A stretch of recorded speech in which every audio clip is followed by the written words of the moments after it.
Bismillahirrahmanirrahim. Assalamualaikum warahmatullahi wabarakatuh. Bersua dalam berita perdana malam ini, saya Muhammad Noh Johari. Saya Umi Masitas Osman. Berita-berita utama malam ini.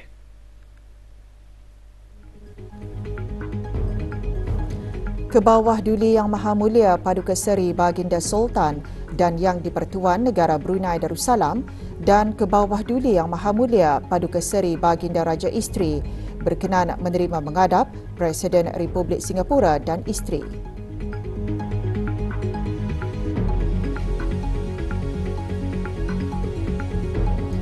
Negara Brunei Darussalam dan Republik Singapura bersetuju meneroka usaha-usaha untuk terus memperkukuhkan kerjasama dua hala.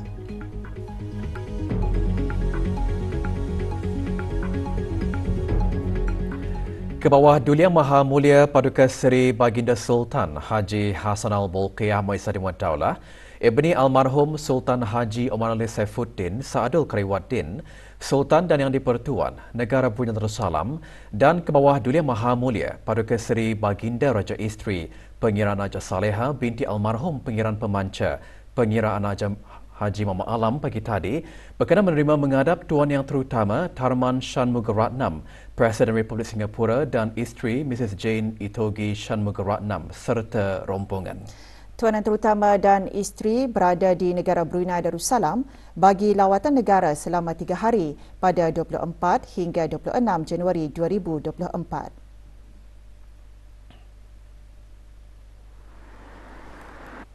Di sepanjang jalan menuju ke Istana Nurul Iman, Tuan Yang Terutama dan isteri disambut dengan pengibaran bendera kecil ke dua-dua buah negara oleh kira-kira 3,000 penuntut daripada 17 sekolah kerajaan dan swasta.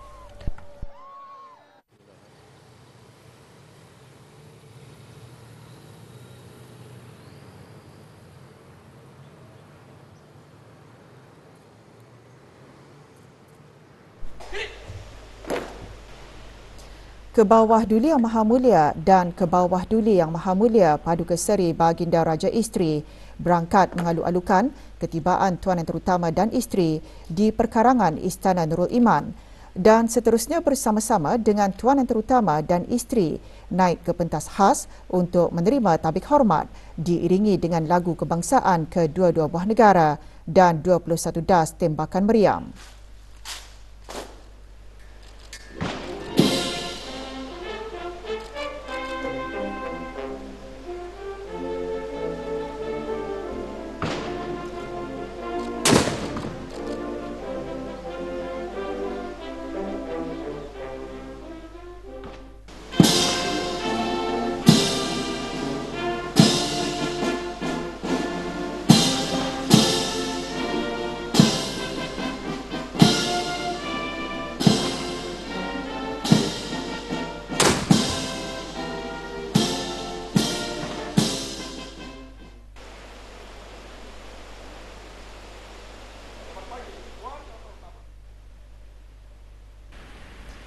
Kedua-dua pemimpin seterusnya memeriksa barisan kawalan kehormatan terdiri daripada anggota Angkatan Bersenjata di Raja Brunei ABDB.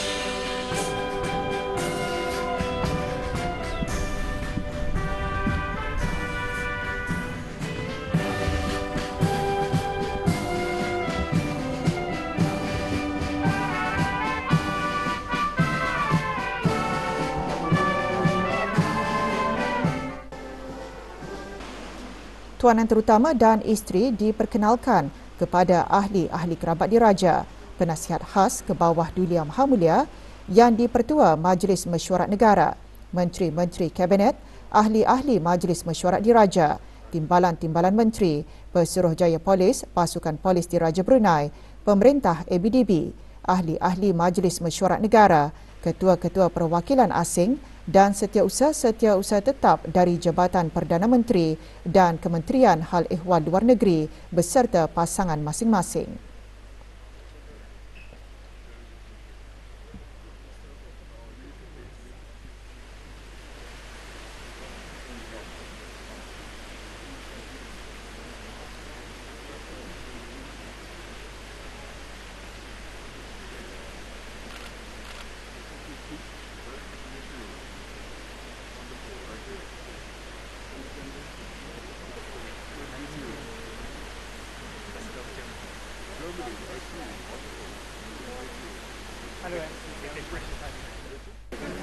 Kebawah Duli Yang Maha Mulia dan Kebawah Duli Yang Maha Mulia Paduka Seri Baginda Raja Isteri kemudiannya disembahkenalkan kepada ahli-ahli rombongan Republik Singapura.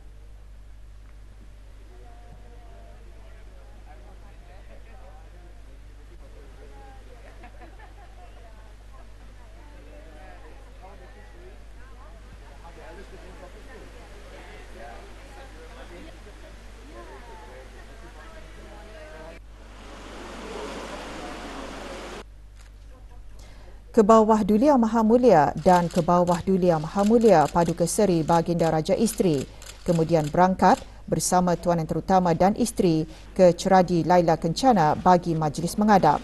Berangkat sama ahli-ahli kerabat diraja. Juga hadir rombongan Republik Singapura serta Yang Berhormat Datuk Seri Setia Dr. Awang Haji Muhammad Amin Liu bin Abdullah, Menteri di Jabatan Perdana Menteri dan Menteri Kewangan dan Ekonomi Kedua selaku Menteri Pengiring dan isteri.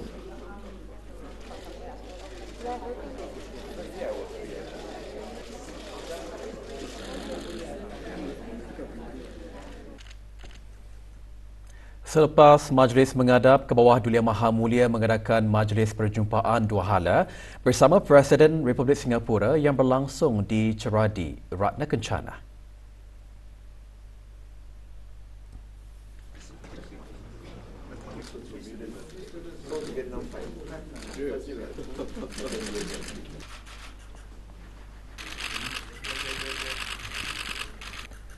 Semasa majlis perjumpaan, Kebawah Duli Yang Maha Mulia dan Tuan Yang Terutama mengesahkan semula hubungan istimewa yang telah lama terjalin antara negara Brunei Darussalam dan Republik Singapura dan mengakui kepentingan ulang tahun ke-40 hubungan diplomatik pada tahun ini.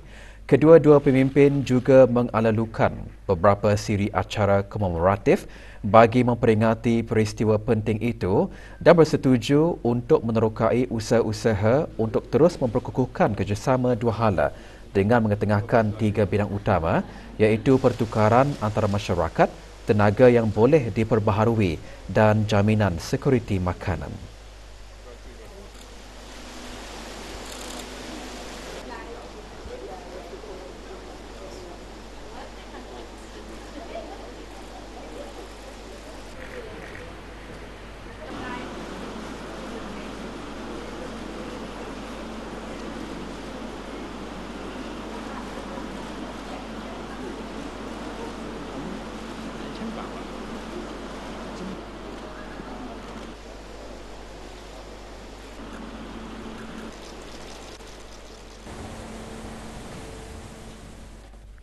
Persidangan Persatuan Pelajar Undang-Undang Asia ALSA Brunei 2024 menjadi platform bagi menyatukan pelajar berkenaan memperkaya pengetahuan undang-undang dalam kalangan ahlinya.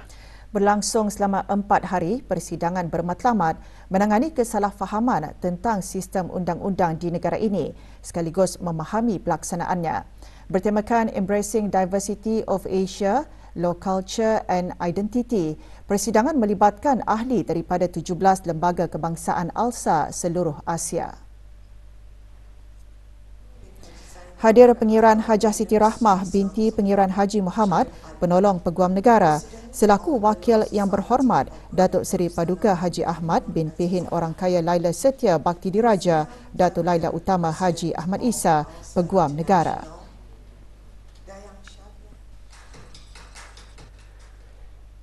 Bagi memupuk perkongsian transformatif ke arah memajukan kemampanan dan inovasi, petang tadi Universiti Teknologi Brunei UTB dan Brakas Power Company BPC Sdn Bhd menandatangani Memorandum Persefahaman MOU. Majlis penandatanganan berlangsung di UTB. Menandatangani MOU Datin Paduka Profesor Dr. Dayang Zohrah binti Haji Sulaiman, Naib Chancellor UTB. Manakala BPC Sdn Bhd diwakili oleh Ketua Pegawai Eksekutifnya, Stephen Turner. Penandatanganan MOU ini melambangkan visi bersama antara UTB dan BPC Sdn Bhd untuk masa depan yang lebih bersih dan mampan.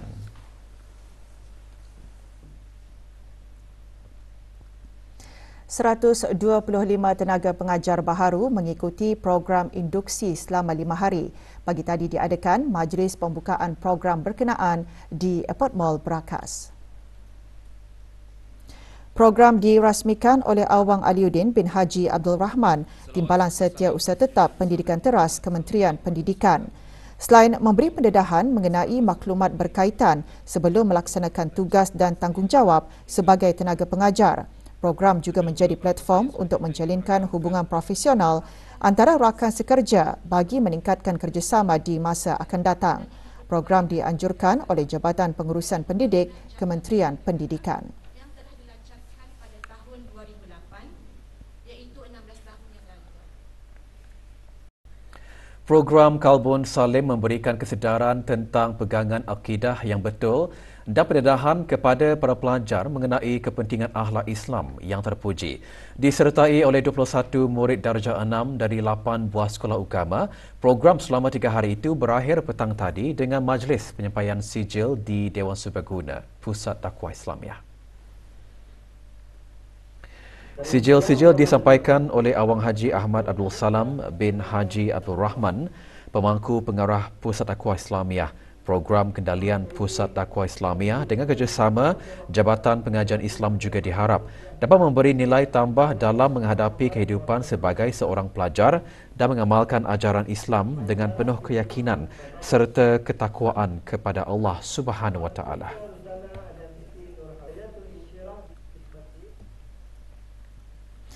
Di dalam Al-Quran menyatakan Islam menekankan 3 aspek utama, iaitu iman, ritual dan interaksi sosial dalam menjaga hablum minallah dan hablum minannas. Justru iman seseorang tidak akan sempurna jika mengabaikan aspek ritual dan interaksi sosial dengan Al-Khaliq, iaitu Allah dan juga makhluk ciptaannya. Perkara tersebut antara intipati ceramah khas bertajuk Manifestasi Iman dalam Menjaga Interaksi Sosial yang dikendalikan oleh Universiti Islam Sultan Sharif Ali UNISA melalui Pejabat Hal Ehwal Pelajar. Antara yang hadir, Dr. Haji Nur Arfan bin Haji Zainal, Rektor UNISA. Dalam ceramah yang disampaikan oleh Profesor Dr. Haji Abdul Samad, Profesor Kunjungan di Fakulti Usuluddin UNISA juga mengongsikan seorang mukmin yang sejati akan memastikan ketiga-tiga aspek iaitu iman, ritual dan interaksi sosial sentiasa diamalkan dan dipelihara.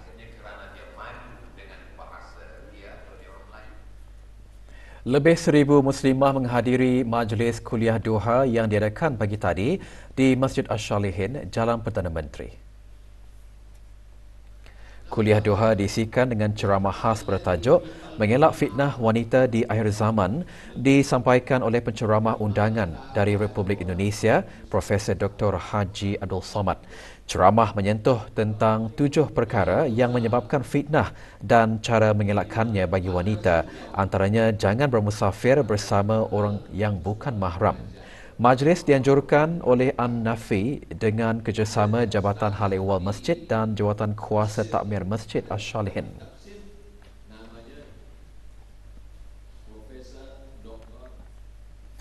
Ke arah melupuskan semua sisa organik dan mengubahnya menjadi baja organik yang digunakan untuk memulihkan kawasan-kawasan perladangan di negara Brunei Darussalam, Biofield Solution dan Baramundi Group Sdn Bhd menandatangani perjanjian kerjasama. Majlis berlangsung di Kampung Serasa.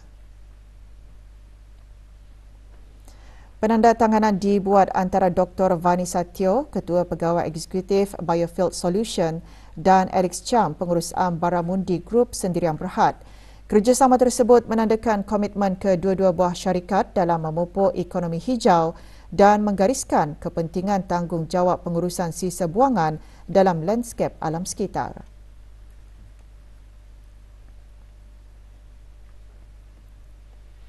Mahkamah Magistrate Bandar Seri Begawan mendakwa seorang lelaki warga negara Bangladesh di bawah Perintah Eksais 2006. Muhammad Yusof Han berumur 25 tahun didapati memiliki 22 karton rokok pelbagai jenis, wang tunai sebanyak RM1,062 dan $2 Singapura dan satu unit telefon bimbit di kawasan rumah di Kampung Delima 2 pada 10 Januari yang lalu. Dia mengaku bersalah dan dijatuhi hukuman denda sebanyak RM22,000 atau 13 bulan pemenjaraan jika gagal membayar keseluruhan denda. Semua barang yang terlibat dihukum rampas untuk dimusnahkan, manakala wang tunai hasil jualan rokok beserta telefon bimbit dihukum rampas untuk diserahkan kepada kerajaan.